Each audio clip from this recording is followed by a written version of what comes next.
अस्सलाम वालेकुम स्टूडेंट्स।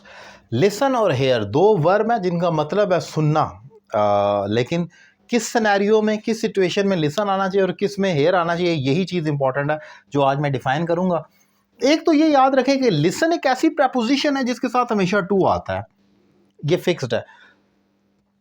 इंसान को अपनी गलतियों से सीखना चाहिए और भूलना भी नहीं चाहिए। मुझे याद है आज से कई साल पहले मेरी किसी ने गलती निकाली थी कि लिसन, मैंने लिखा था आई एम लिसनिंग अ सॉन्ग और इस तरह से कुछ मैंने लिखा था, टाइप किया था बाकायदा। तो किसी ने मुझे कहा कि लिसन के साथ सर हमेशा टू आता है। इसमें शर्म नहीं होनी चाहिए, हम सब इंसान हैं। मैं अगर इंग्लिश का टीचर हूँ तो क्या मुझे सब कुछ आता है? ऐसा तो नहीं है। मेरे कई लोग गलतियाँ निकालते हैं, मैं फिर उन गलतियों को टैली करता हूँ, ऐसे ही नहीं मान लेता। फिर मैं कहता हूँ अच्छा ठीक है, मैं चेक करता हूँ गूगल पर आगे पीछे बुक्स में लगे ठीक है, तो फिर मैं उसको एक्सेप्ट कर लेता हूँ और एक्नॉलेज भी करता हूँ। तो किसी ने मेरी गलती निकाली कि लिसन के साथ हमेशा टू आता है, ये बात मैं कभी भी नहीं भूलता। तो मैं अपने स्टूडेंट्स को भी हमेशा यही कहता हूँ कि याद रखें कि लिसन एक ऐसा वर्ब है जिसके साथ हमेशा प्रपोजिशन टू आनी है। ये क्योंकि मेरी किसी ने गलती निकाली तो मुझे तो इस तरह से याद है, आप भी याद रखें कि कभी मत भूलें कि लिसन एक ऐसा वर्ब है उसके साथ हमेशा टू आना है। कोई भी सिचुएशन या सेंटेंस है या टेंस है, लिसन के साथ हमेशा टू आएगा। अब लिसन आप उस चीज़ को करते हैं जब आप जैसे टेलीफोन पर किसी से बात कर रहे हैं, आप अपने फ्रेंड से बात कर रहे हैं, पीछे गाड़ियों की आवाज़ भी आ रही है, हवा की आवाज़ भी आ रही है, लोगों के चिल्लाने की आवाज़ भी आ रही है, लेकिन आप सिर्फ उसके मुंह से निकले हुए लफ्ज़ों को सुनना चाह रहे हैं। That is called to listen somebody. आप you are basically listening to your friend. आप अपने दोस्त को सुन रहे हैं, पीछे जो कुछ आवाज़ आ रही है उसको हेयर कहेंगे। वो आप सुन रहे हैं और आप जो सुनना चाहते हैं वो लिसन है।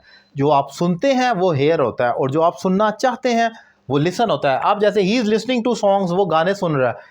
अब गाने जब आप सुन रहे होते हैं तो बीच में तो जहाज़ की आवाज़ भी आ जाती है, आपकी छत से गुजरता है, आपकी समात के अंदर दोनों आ रही हैं, लेकिन आप लिसन सॉन्ग को करना चाह रहे हैं। I am listening to news, मैं खबरें सुन रहा हूँ।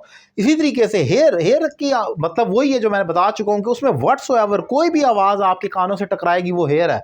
जैसे ही हेयर्ड अ स्ट्रेंज नॉइस, उसने एक अजीबोगरीब आवाज़ सुनी।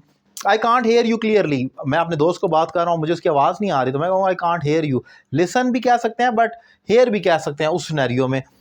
तो अगेन एक लाइन में अगर मैं आपको इसकी डेफिनेशन दूं तो मैं कह सकता हूं whatever you want to listen, जब आप किसी को सुनना चाहते हैं तो वो लिसन है। लेकिन जो सुनाई दे रहा होता है, सारी बात है, जब एक शख्स बोलेगा तो वो ये नहीं कर सकता कि आवाज़ को इस तरीके से पैदा करे कि सिर्फ उसके मुंह की आवाज़ आपको टेलीफोन पर आए, पीछे कुछ भी ना आए। इवन लाइव भी अगर आपके सामने कोई बंदा बैठा है, आप उससे बात कर रहे हैं, आप उसकी बात सुन रहे हैं, तो पीछे एकदम से गाड़ी की आवाज़ आ जाएगी, बाइक की आवाज़ आ जाएगी। क्योंकि हम तो रहते भी पाकिस्तान में हैं, तो यहाँ तो आपको पता ही है कि कितना शोर होता है, नॉइज़ पोल्यूशन तो ऑलरेडी बहुत ज़्यादा है।